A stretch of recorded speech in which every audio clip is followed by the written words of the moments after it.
अस्सलाम वालेकुम नाजरीन, मेरी आवाज़ के साथ मैं हूं तारक मसूद बलोच। सलाम कबूल कीजिए नाजरीन।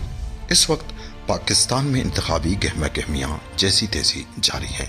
इल्ज़ाम तराशियाँ कि भी इस दफ़ा इलेक्शन फेयर नहीं होंगे, किसी एक जमात को जितवाने के लिए काफ़ी काविशें हो रही हैं, ये हो रहा है वो हो रहा है और बहुत सारी बातें, ठीक है। मगर जो भी है जैसी तैसी ये इंतखाबी सरगर्मियाँ हो रही हैं।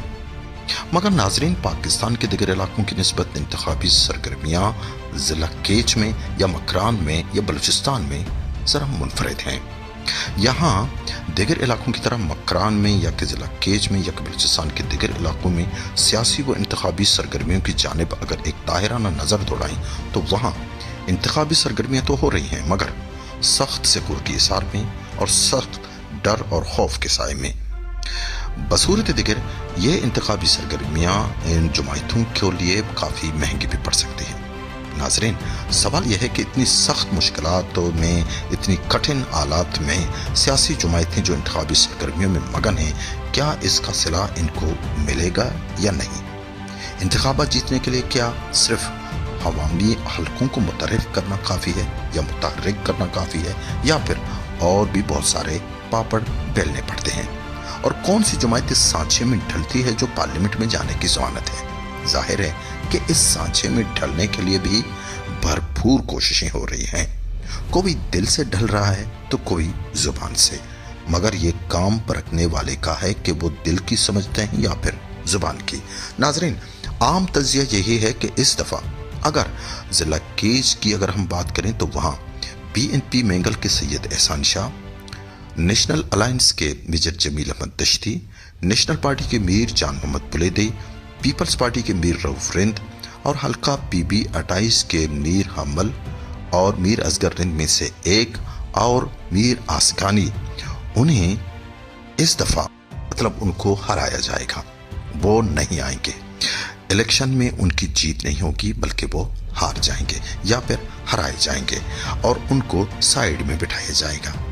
नाजरीन, इस दफ़ा पार्लियामेंट के हिस्से नहीं होंगे। बाकी नेशनल पार्टी के डॉक्टर मालिक बलोच, लाला रशीद दश्ती, पीपल्स पार्टी के मीर ज़हूर अहमद बुलेदी, मीर अमल बलोच या फिर मीर असगर रिंद, अमल बलोच और असगर रिंद में से एक असम्बली के मेंबर बन सकते हैं। जबकि इनने 258 और 259 में मीर असलम बुलेदी और शायद दूसरी तरफ डॉक्टर मालिक होंगे या फिर इनमें मीर याकूब इमाम बिजन आएंगे। बाज़ लोगों का ये कहना है कि इस दफ़ा कौमी असम्बली में शायद हाजी मलिक शाह गोरगेज को कामयाब किया जाएगा, लेकिन ये सारा बिल्कुल गलत है। मलिक शाह गोरगेज इस दफ़ा नहीं आएंगे। इस दफ़ा डॉक्टर मालिक और दूसरी तरफ इनमें से असलम बुलेदी या फिर मीर याकूब इमाम बिजन जो आएंगे। नाजरीन, ये एक आम तज्जिया है कि इस तरह का कोई सनायरो बन रहा है कि ये लोग असम्बली के हिस्से होंगे यानी वफाक में जाएंगे। नाजरीन, एक सवाल ये भी है कि इस दफ़ा बलूचिस्तान के वज़ीर आला कौन होंगे और इस दौड़ में कौन कौन शामिल हैं?